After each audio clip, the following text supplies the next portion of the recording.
Welcome back, everyone. Today, we're doing a deep dive into something you might just walk past every day, or maybe you even have it on your walls. Wallpaper. That's right.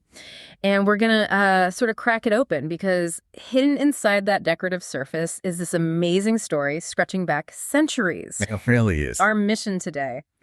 We want to understand how these incredibly precise, often purely scientific illustrations from hundreds of years ago became, well, the blueprint for so much modern home decor. It's a fascinating connection. Yeah, think of this as your shortcut to really getting this blend of history, science, and design. And it starts with understanding that botanical illustration wasn't initially art for art's sake. Not at all.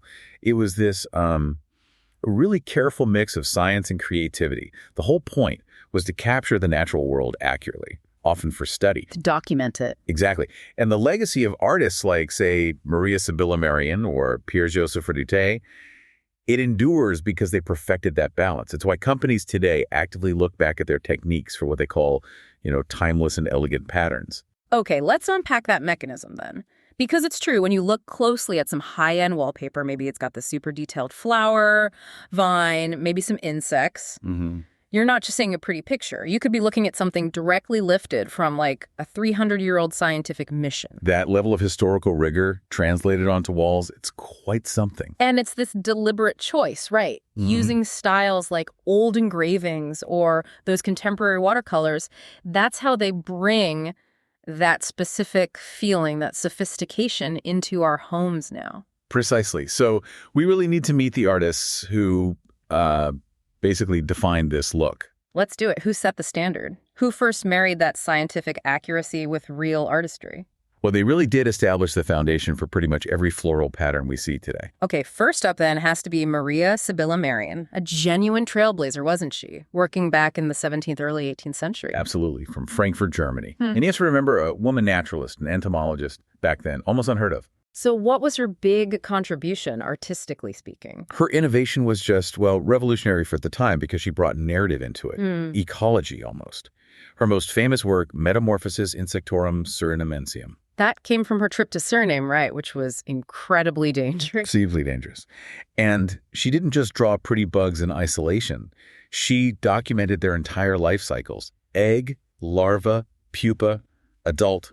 And crucially, she drew them with the specific plants they lived on and ate. Okay. So it's not just a specimen on a page, it's a whole little world. Exactly. A complete ecological snapshot. That combination of scientific detail and, frankly, beautiful composition was completely new. That makes sense why it feels so dynamic. You've got different stages, different scales, the plant, the insect. It's not just a static flower. Right. So when that detailed, almost story-like quality gets taken from an old, rare book and put onto wallpaper, how does that translate visually today? It translates into depth, layers, a kind of visual interest. Merian's engravings, they're incredibly intricate, but also beautifully balanced.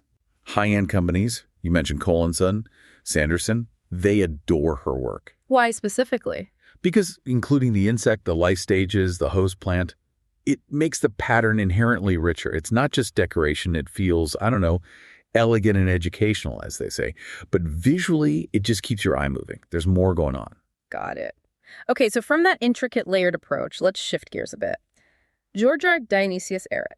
He was working a little later, right? Early to mid-18th century. Yes, Ehret is fascinating because he represents sort of the pinnacle of purely utilitarian botanical art. Utilitarian? How so? Well, he was another German artist, and his detailed engravings were absolutely essential for Carl Linnaeus, the father of taxonomy. Ah, the classification guy. The classification guy.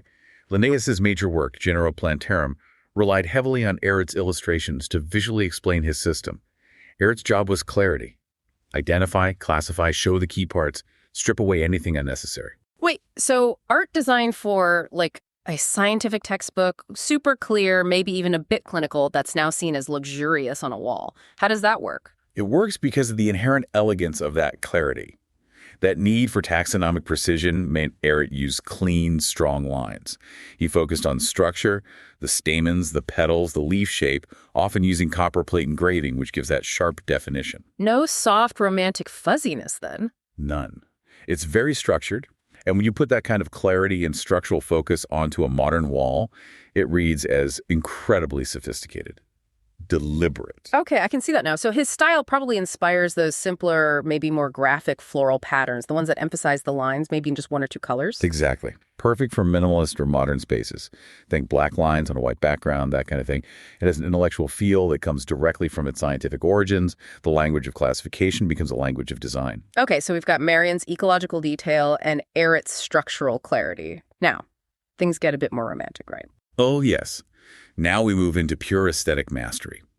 And also a story driven by, well, sheer necessity, which is amazing. Let's start with the romance. Pierre-Joseph Redouté, the Raphael of flowers. Sounds impressive. He really was. Yeah. A celebrated French painter and botanist working from the late 1700s into the mid-1800s, patronized by royalty like Marie Antoinette and later Empress Josephine. Wow.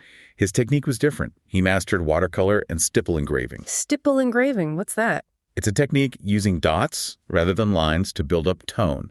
It allows for incredibly soft shading, subtle gradients of color and light, perfect for flowers. And his big works, La Rose et l'Eliasse, they are just stunningly beautiful. But how does his style, focusing on that softness and light, differ from, say, Ehret's sharp lines? Redouté wasn't primarily concerned with classification like Ehret. His goal was capturing the flower at its most beautiful, its peak moment. It was about the aesthetics of botany. The sheer gorgeousness of it. Exactly. That softness, that romantic quality, the play of light, it creates this immediate sense of luxury refinement. When modern designers use Redouté, they're after that specific feeling. His roses especially are iconic. They're the blueprint for that classic, often large-scale watercolor floral style you see everywhere. It screams elegance. Okay, that makes total sense for that high-end romantic look. Now, you mentioned necessity. This sounds intriguing. Elizabeth Blackwell. Ah, Blackwell. Her story is just fantastic. She was working around the same time as Ehret, mid-18th century, a Scottish artist living in London. And the necessity part. Her husband, Alexander. Apparently, he was a bit of a dodgy character, maybe practiced medicine without a proper license, and ended up deep in debt. So deep he landed in debtor's prison. Oh, wow. So Elizabeth decided she had to get him out. And the way she figured she could earn serious money was by creating a definitive guide to medicinal plants. No way. She produced a curious herbal, a major botanical work, basically to bail her husband out of jail. Pretty much. She drew, engraved, and even hand-colored the illustrations herself, focusing on plants useful in medicine. She aimed it directly at physicians and apothecaries who needed accurate references. It was purely practical. That's incredible. So how does that very practical, almost desperate origin translate into wallpaper design today? What feeling does it evoke? It evokes authenticity, history, what designers often call vintage charm. Because her engravings were straightforward, clear, and focused on function, they have this honest, historical feel. Less fussy than Redouté. Much less fussy. Simple, clear engravings. So her style inspires those designs that feel grounded, maybe a bit rustic or historical. Perfect for vintage-inspired interiors. It's the visual opposite of Redouté's opulence. It feels more like honest craftsmanship born from need. What a story. Okay, moving slightly later, Anne Pratt. You called her the populist. Yes, Pratt, working in the 19th century in England. Her contribution was really about making botany accessible to ordinary people. Her books, like The Flowering Plants of Great Britain, were hugely popular. How did she make it accessible? She combined accurate information with illustrations that were, well, charming, relatable, not overly technical, not intimidating. She wrote in a way that engaged the general public, especially the growing middle class who were developing an interest in nature. So her legacy is probably more in that cozy, traditional aesthetic, like the English country garden look. Absolutely. Her style directly inspires wallpapers focused on familiar, native plants, the kinds of flowers you'd actually see in an English garden. Think traditional, maybe a bit nostalgic, definitely that cozy vintage feel. It's less about exotic discovery and more about celebrating the familiar. Right. Okay, one more key figure, though he's more famous for something else. John James Audubon. Birds, obviously. Birds are definitely his headliners, yes. The Birds of America is legendary, but you absolutely cannot overlook his skill with plants within those compositions. Ah, so the settings for the birds. Exactly. He was a master at placing his birds within incredibly detailed, accurate, and often dramatic natural settings. The flowers, the leaves, the trees, they weren't just background, they were integral parts of the scene, rendered beautifully. And he worked on a huge scale, didn't he? Life-size. Life-size, yes, which adds to the drama. Unlike Merian's focus on the specific life cycle, Audubon aimed for impact, capturing the creature in its environment, often in dynamic poses. So how does that influence wallpaper? Is it about bringing animals and plants together? Precisely. Audubon inspires those large-scale, really dynamic wallpaper designs, the murals, the scenic patterns that weave together flora and fauna. Think big trees, lush foliage, with birds or other animals integrated into the scene. It's for creating an immersive feel, patterns that, tell a story or evoke a sense of wonder, maximalist, often. Okay, so we've covered these incredible artists. Let's zoom out. Why this huge resurgence now? You see botanical patterns everywhere, from super detailed to soft watercolors. I think it connects to a broader cultural thing, doesn't it? A desire to reconnect with nature, maybe a reaction against the purely digital. There's a pull towards authenticity, towards things with history and craft. And companies like Cole Son, Sanderson, Giphy Walls, they're lining into this heavily, sometimes even reproducing the historical plates directly, right? Yes, absolutely. And if you look at the trends, you can trace them right back to these specific artists we've discussed. We can basically break it down into 4 key styles dominating the market. Okay, lay them out for us. What's the first trend? First, nature-inspired motifs. This is all about the detail. Intricate flowers, leaves, maybe those crucial insects or life cycle elements. Think Merian's ecological eye and Ehret's structural precision. These are often graphic, maybe repetitive prints. Got it. Detail and accuracy. Second, romantic florals. Soft, painterly, often large-scale watercolor styles. It's all about capturing light and softness. That's Pierre Redouté. Evokes luxury elegance. Makes sense. Third, vintage charm. This uses that engraving style, clear lines, often simpler color palettes, sometimes black and white. It feels historical, authentic.